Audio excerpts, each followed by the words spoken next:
13 ఏళ్లకు అప్పుడు విద్యలో రిజర్వేషన్ వచ్చింది. అంటే ఈ నెహ్రూ గారి రాజ్యంలో అన్యాయమే, ఇందిరమ్మ రాజ్యంలో బీసీలకు అన్యాయమే. తర్వాత రాజీవ్ గాంధీ గారు వస్తే ఇదే విపి సింగ్ గారు నేను అమలు చేస్తున్న మండల్ కమిషన్ రిపోర్ట్ అంటే పార్లమెంటులో గంటన్నర మాట్లాడతారు రాజీవ్ గాంధీ గారు.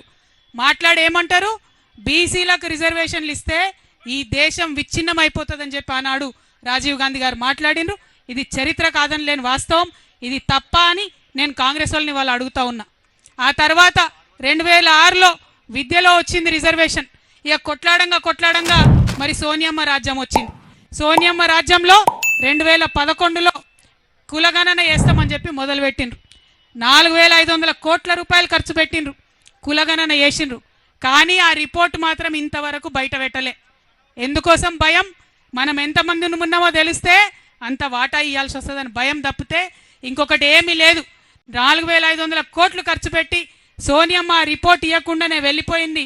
ఆ తర్వాత బీజేపీ ప్రభుత్వం 2014లో వచ్చింది. వచ్చిన తర్వాత బీజేపీ వాళ్ళు కూడా ఆ రిపోర్ట్ బయట పెట్టలే.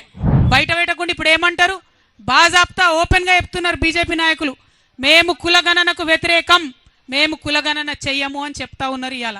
అట్లా అని చెప్పి సుప్రీంకోర్టులో కూడా వాళ్ళు అఫిడవిట్ వేసిండ్రు. ఇవన్నీ ఎందుకు చెప్పుకుంటున్నామంటే 2 జాతీయ పార్టీలు, అది కాంగ్రెస్ కావచ్చు బీజేపీ కావచ్చు, అడుగడుగునా బీసీలకు అన్యాయం చేసిరు తప్పితే ఇక్కడ కూడా న్యాయం చేయలే.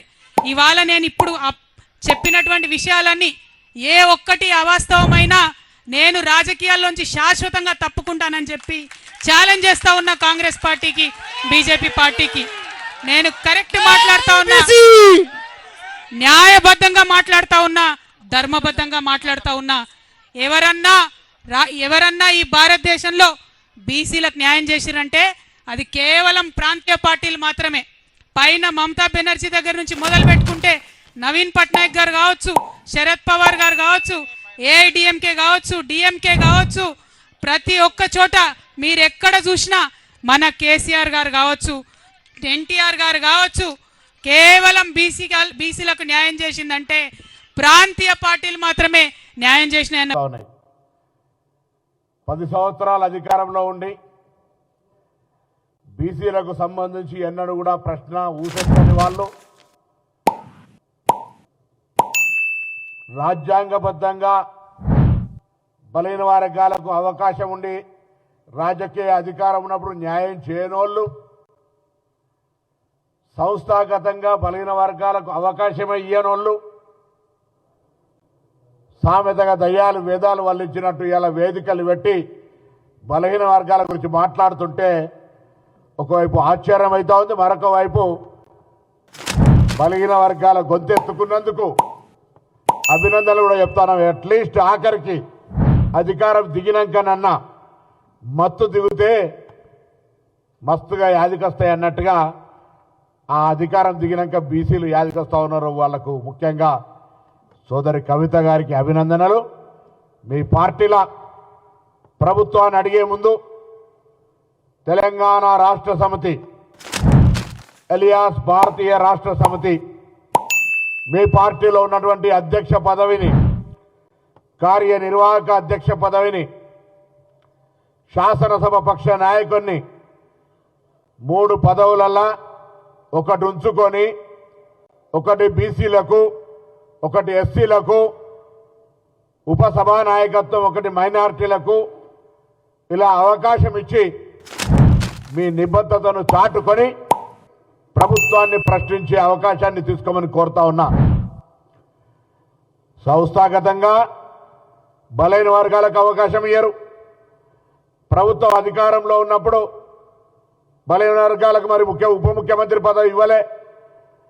ఉన్నటువంటి ఈటెల రాజేందర్ గారిని నేను కూడా హక్కుదారినంటే మెడలు పెట్టి గెంటేసినటువంటి పరిస్థితి, అవమానపరిచి వేధించినటువంటి పరిస్థితి బలైన వర్గాలకు తెలుసు.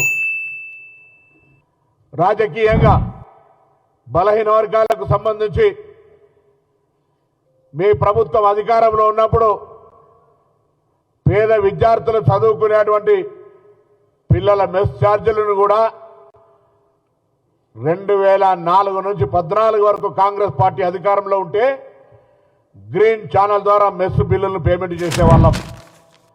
2014లో మీరు అధికారంలోకి వచ్చి 2023 డిసెంబర్ దాకా 4 బకాయిలు పెట్టడం వల్ల నాణ్యత లోపించి విద్యార్థులకు ఇబ్బందులు కలిగినాయి.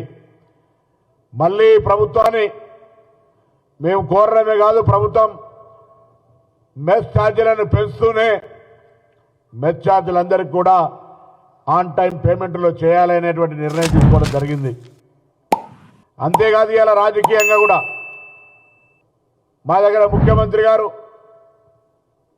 ఒక వర్గం నుంచుంటే పార్టీ అధ్యక్ష పదవి ఒక వర్గం దగ్గర, మా పార్టీలో బలహీన వర్గాలకు ఏదైనా అన్యాయం అయితే అంతర్గతంగా ప్రజాస్వామికంగా మేము గొంతెత్తగలుగుతాం. మీ పార్టీలో స్వేచ్ఛ ఉందా? మీ పార్టీలో ఇలా మీ నాయకత్వంలో పోరాటం జరుగుతూ ఉన్నది. మీరు ముసలి కన్నీరు కాల్చడానికి కూడా 11 గంటల కంటే నేను కరీంనగర్ నుంచి వస్తూ టీవీలో చూస్తూ ఉంటుంటే 12:30 తర్వాత వచ్చి జనం లేక మీ కళాకారుడు పాటలు పాడని ఆయన పేరు పాపం సపాటు కొట్టూరి అని బతిమలాడుతూ ఉన్నాడు పాపం.